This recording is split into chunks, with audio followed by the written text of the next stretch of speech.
Alright guys, today's not really a tutorial. This is more or less a tip. If you have a diesel tractor, or in this case we have a pipe puller. This is a Vermeer, it's the diesel.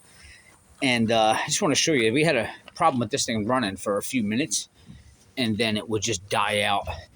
Okay, and I just want to show you exactly what our problem was in case you're having the same problem. Now, if you come down here on the side, you'll see your little mechanical pump, which has the primer on it. Okay, the line, you have a line coming in, you have a line coming out. All right, this line coming in actually goes back up into our diesel tank here. Okay, so that line that comes in, it's going to pass through the pump here into this line, which goes into your filter. Now, any debris that's coming from the tank is going to come through this line into the inside of your mechanical pump first, before it goes actually through the filter.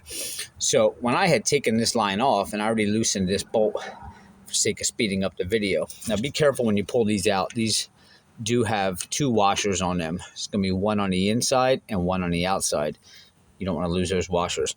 Well, when I first took this off, now you can see this has all the holes in there.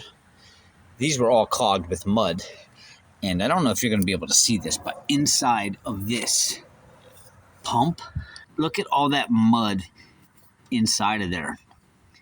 And that's because that's coming directly from the tank. And that's exactly the problem that we're having, why this thing keeps shutting down. All right, so I went ahead and just loosened up the pump there to take it off. So I can give you a better view here of the inside. And look at, you can see all of that mud, and that's got to be exactly why.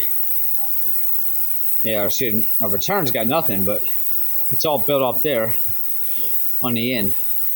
That's a lot of mud. We got all the screws out of there. Now you can just pull this up, and you can see the inside of your mechanical pump here. And this is what goes up and down when you prime it.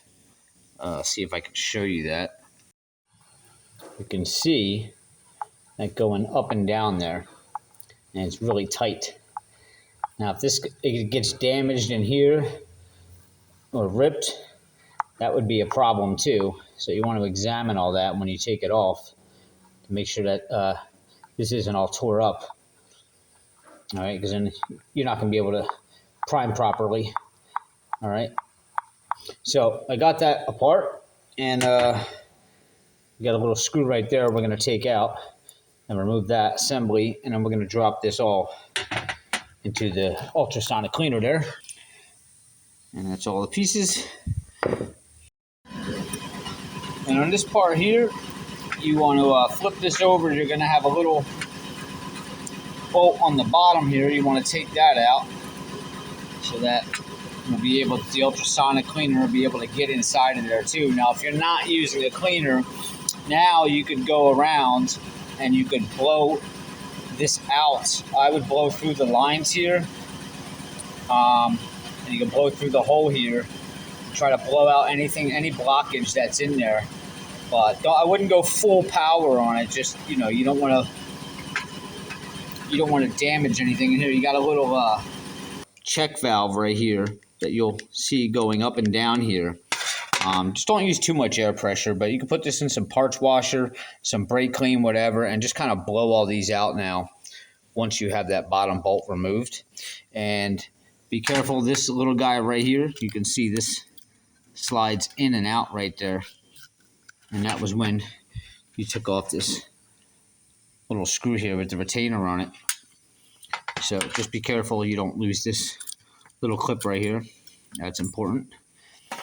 All right, you can actually go ahead and we'll just get it out of there for now anyway. We can put it back in later. Set that aside.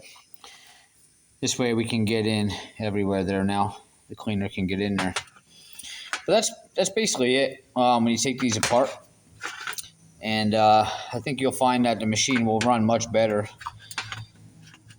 because 60% of the time when you're having problems with the thing stalling, it's usually inside of your mechanical pump here. if if it doesn't solve it when you change the filter, and of course blow out all your lines. Um, but if you're blowing out your lines and there's debris in there, then chances are there's debris in here anyway, so you're going to want to take these apart.